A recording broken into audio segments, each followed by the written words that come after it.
Hey guys, so this is the event that we had on tonight. So I'm going to go through essential oils, just a few basics, 101, we're calling it. And I'm going to have two parts as well because I think that I can't decide if it's hot or cold tonight.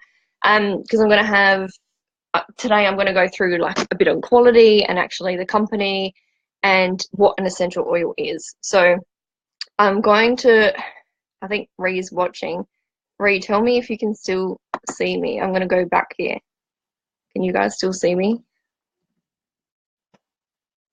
Just going to check. Okay. All right, cool.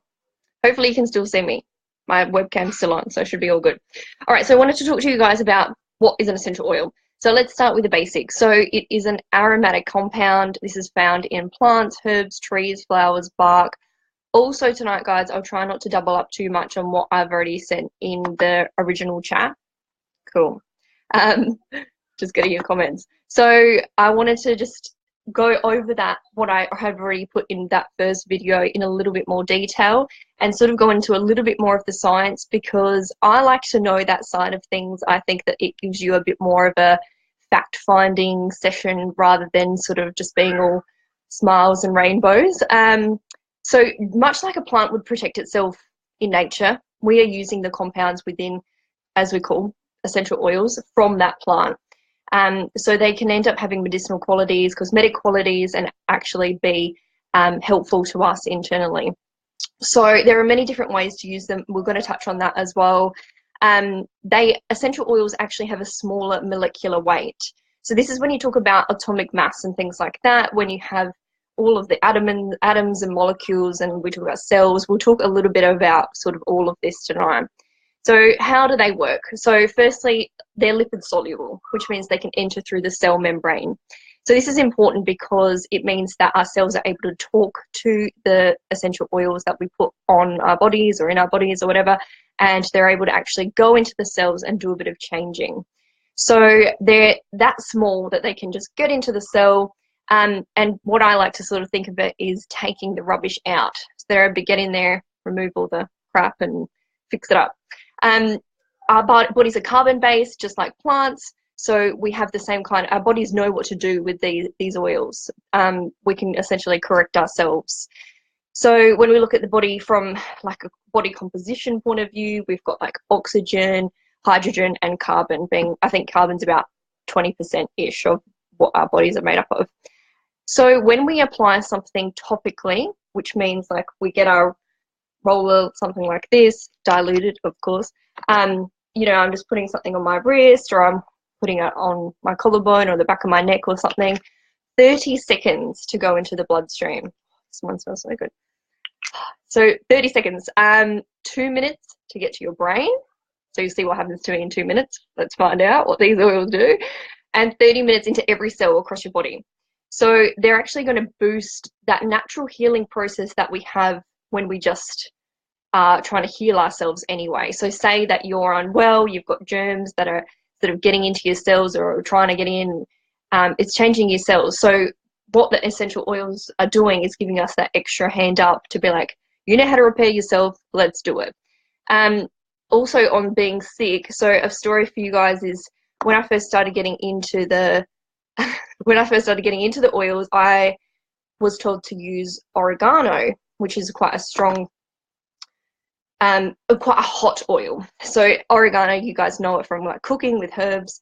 It smells Italian, as one of my friends said. She asked someone to smell it, and what could they smell it as? And he was just like, Italian. So I thought it was hilarious. Anyway, so it's very potent. It's very strong. One drop you can smell for the next hour. So what I did is I did a squirt of like fractionated coconut oil, which is what we use as a diluter, in the hands, and then one drop only, rubbed it on the bottoms of my feet. So for about 3 days, I used this and I used the immune bomb. What we call an immune bomb, which is On Guard, tea tree, lemon, and oregano. You gonna go back with Dad? No.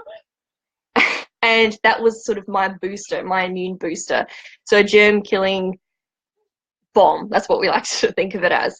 Anyway, so I had 3 days of it was like I was about to get sick. It was like I was about to get sick. It was like I was about to get sick for 3 days, and then it went.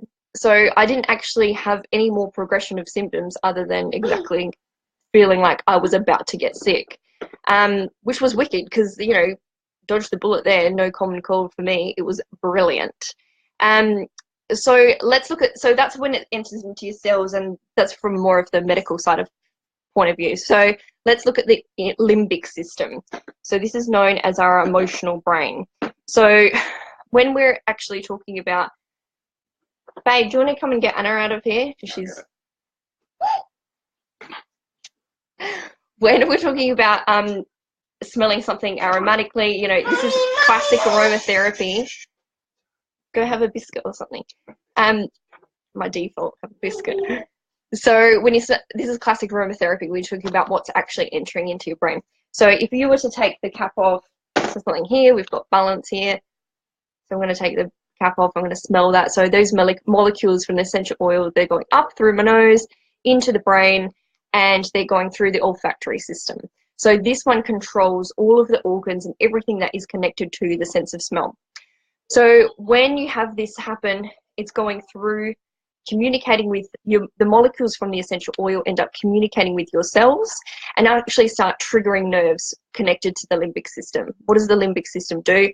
It's actually influencing those emotions, those behaviors, and starts bringing down things like your heart rate or your blood pressure, your stress levels, and also triggering things like memory. So when we think about things like trigger emotions, that's when you remember, when you would have been, you know, taught this at school, that when you have a certain emotion or something connected to a smell, you're able to recall that really quickly. So these are like what we call trigger emotions. When we look at the aromatic molecules from the essential oil, they're actually communicating with the cell in the way to be like, okay, time to be happy now, or whatever the property is from that oil, it's telling your cell to do that. What Jared and I were having a bit of discussion about before, which I thought was good, was actually there's two kind of different ways to use the oils like this. So say, let's do like a bit of an example. So we put together a bit of a story. So you're getting ready for work. It might be, oh guys, also because I'm like on a roll, I'll just answer questions and stuff at the end if you like. So getting ready for work, it might bring on all these anxious type feelings. You might have little feelings of dread or something depending on what's going on. So it might be that driving to work, you're like, I don't want to do that, or getting a car park, dealing with your boss, all these things might be such a strain, and just start your day off right like that. And I think we've all probably been in a job like that or in a situation like that. So you could end up using the essential oil. So actually my example is Balance, which I've got here, which is a real grounding blend. So it's supposed to be really helpful for those kinds of feelings, actually de-stressing you. So you could bring in an oil like this during that moment to interfere with that emotional stress. So you're actually starting to reduce those feelings of stress. You're starting, and once you start doing that, that racing heart's coming down, and you're allowing the compounds in the oil to actually like rewire that behavior. When we actually look at retraining our brain, which is something people do when they use essential oils over time, and say they want to use it for an exam, you want to be like using something for, like for example, in my diffuser, so I've got my diffuser there. This one is lemon and rosemary. So really good. Lemon's really good for being switched on and concentration, and rosemary is good for memory. That's down without spilling it everywhere. So when you're actually trying to rewire your brain, you might have this exact process happening. You might choose to use Balance, say, the night before with your friends. When you're all sitting there, chilling out, you're feeling super relaxed, and you want to start bringing Balance in as your mental association, so that trigger memory. So you could start doing that, and then the morning of you actually being over the top stressed, you're going to be smelling Balance, and not only are you having an idea of, wow, I feel really great with the memory recall, but the first instance is that oil interfering in you wanting to be stressed. So I feel like it's such a good way to get your emotions not in check, because we're allowed to feel emotions, and I think that's such an amazing part of all of this. But you can start analyzing how you're feeling, what you're feeling, and what can be done about it if it's something you don't want to feel. I'll just check back here because I hear some ding ding ding. Those teddy bear biscuits just saying, yes, my bribe. So does that, I hope that makes sense, because I feel like that is, I thought having that an example like that might be a good way to actually be digesting how we can actually use them. So what actually happens in there is that you literally end up affecting your cells from those oil molecules to start engaging with your cells, and then you have and then secondly, you have the recall, happy time, so you've got those trigger memories as well. So kind of putting the two of them together, amplifying the effect, and I feel like it's a good way to use them. That's how to get change quick. So we can change our behavior, our moods, our feelings, emotions. So you can catch yourself in that and do something about it, which I think is huge, that we have the power to do that with essential oils. That's one of my passions about it, because, you know, I can get real angry real quick. That is my downfall. And I've been able to use them to kind of like just bring myself back to the person I want to be more relaxed, to be more confident in my own beliefs as they have changed from the past me. And be able to be confident with that and be okay about it too. Cardamom, that's mine. Love that one. So let's talk about quality. So I think this is important to cover because I have spoken about it in a video and I don't want to go too deep into it because it can be quite complex and I'm not sure if I'm explaining it in the best way possible. So let's talk about doTERRA. So why do we use doTERRA? So we're not using, like I've spoken about before, we're not using some random chemist brand, or we're not just saying essential oils and bundling them all into one. We are sold on essential oils because these guys have the best quality. They are market leaders for a reason, and I want to tell you a few of those reasons now. So for me, it comes down to two aspects of why I love this company in its utmost. There's so many other reasons, but I'll go into that in other videos. Number one is quality, and number two is sourcing.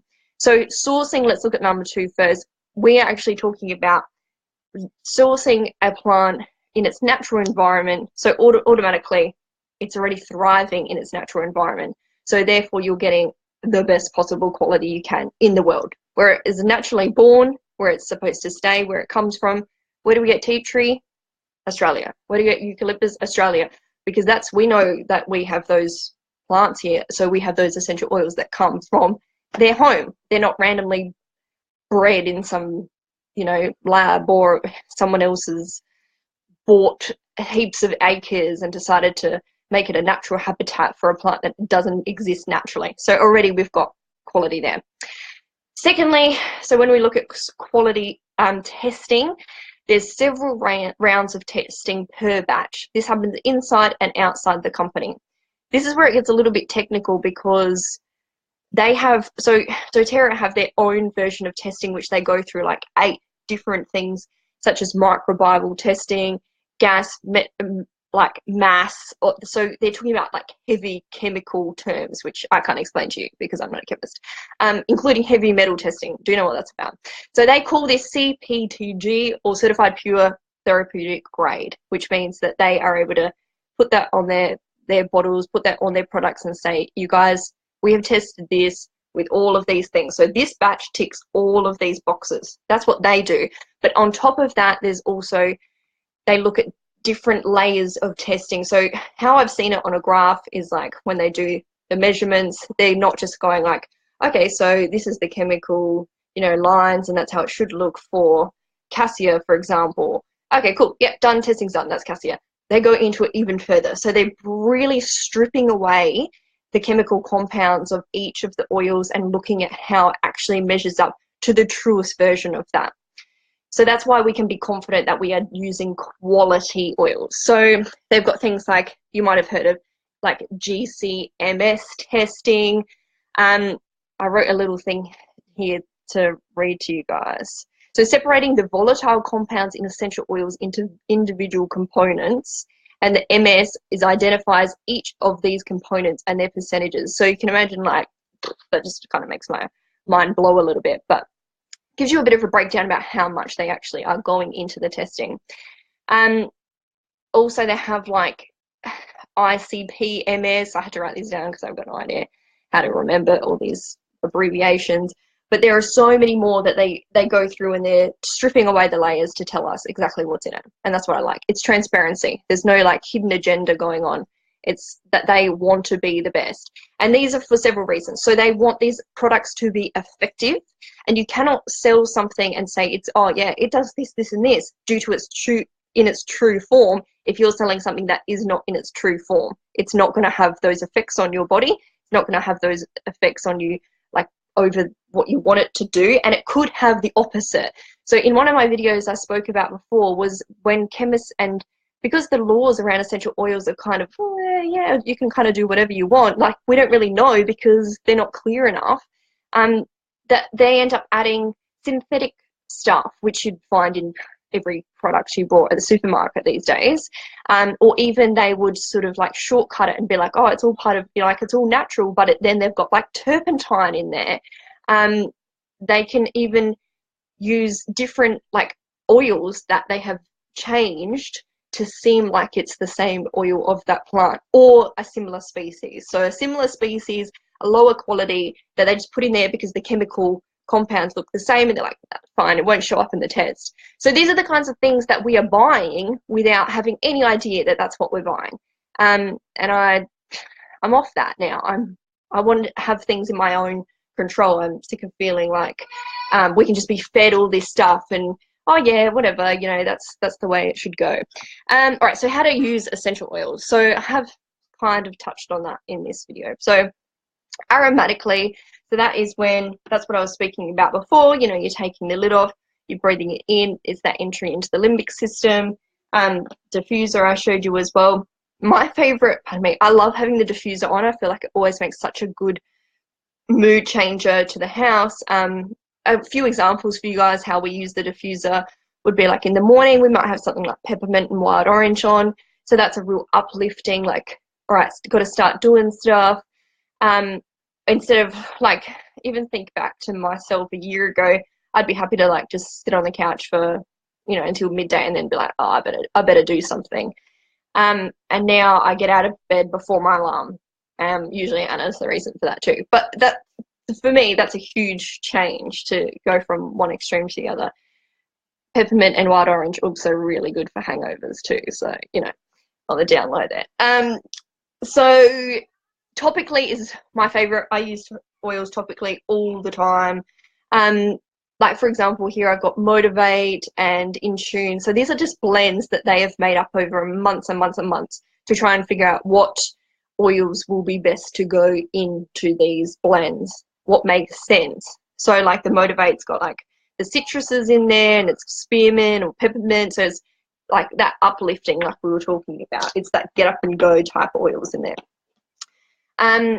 Also, we love using lavender on Anna before bed.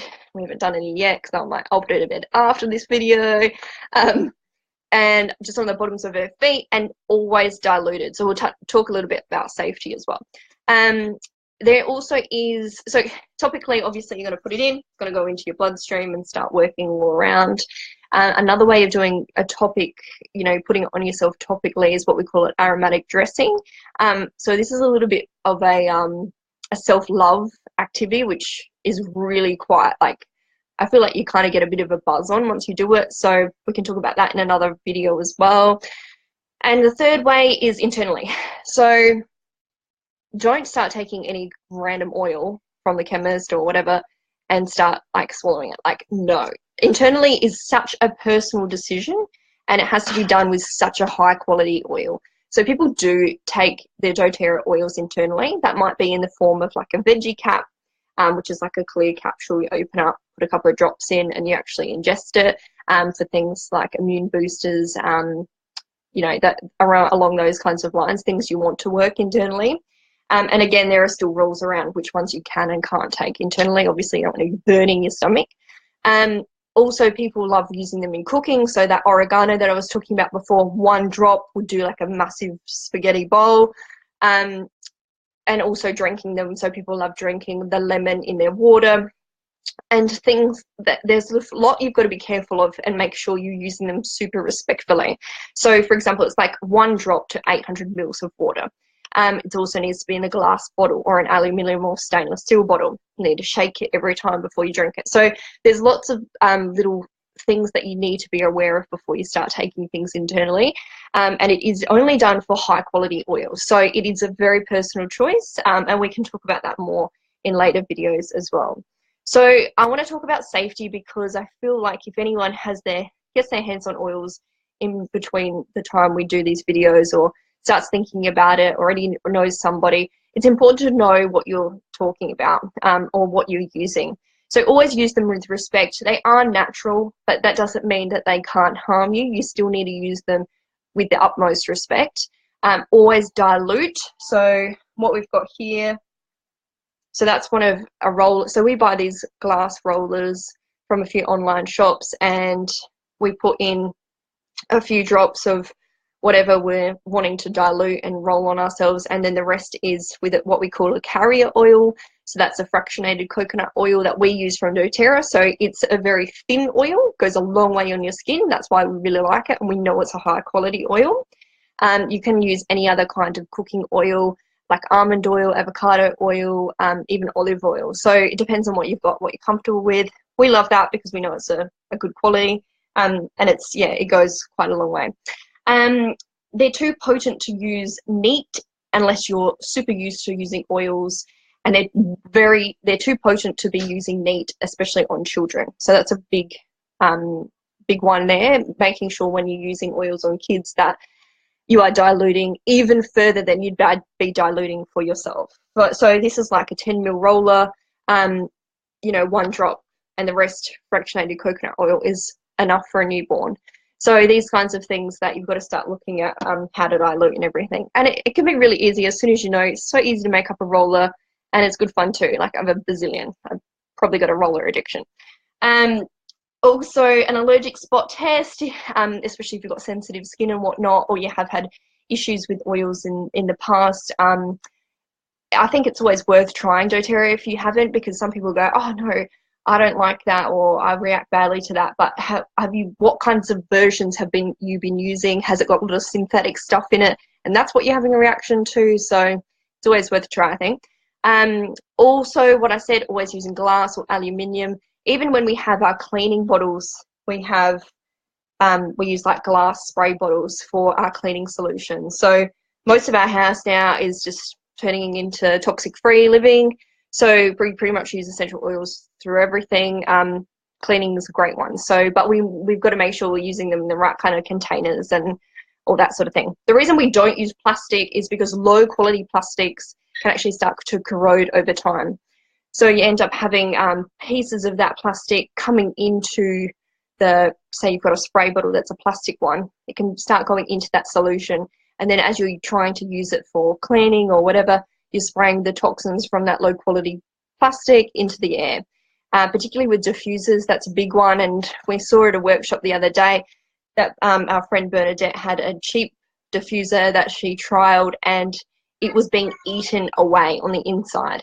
So that's just scary, because you're using a diffuser to try and get like clear as much air as you can and put those vibes into the air and actually have some kind of properties happening with whatever oils you've chosen to put in there.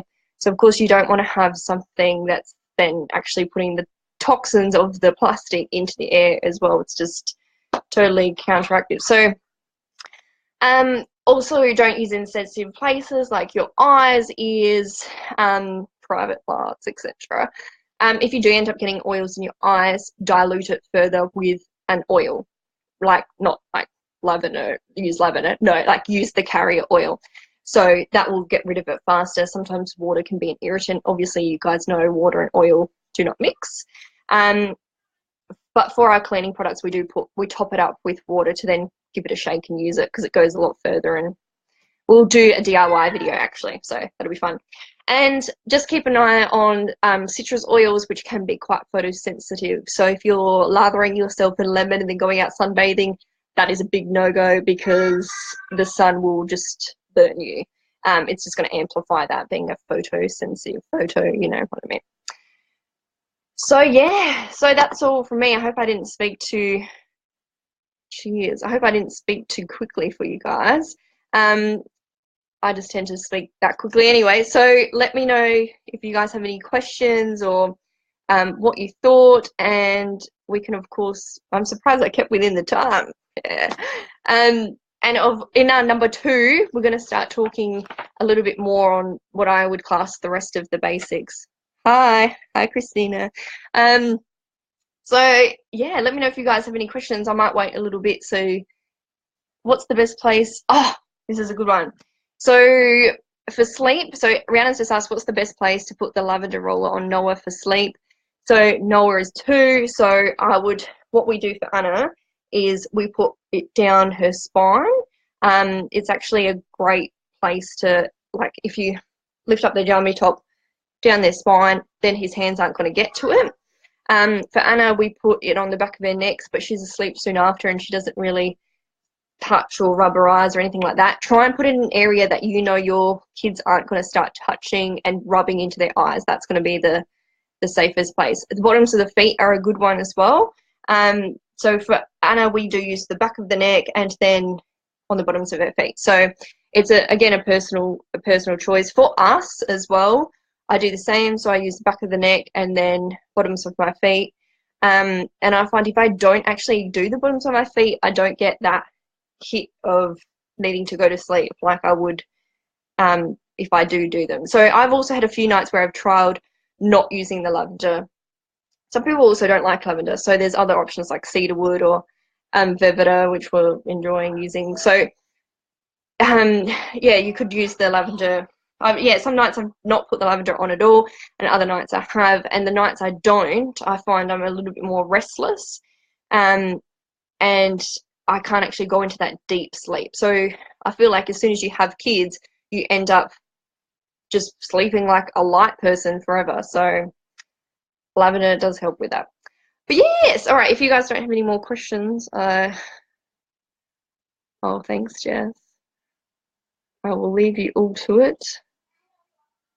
Thank you so much for joining me on my first live workshop.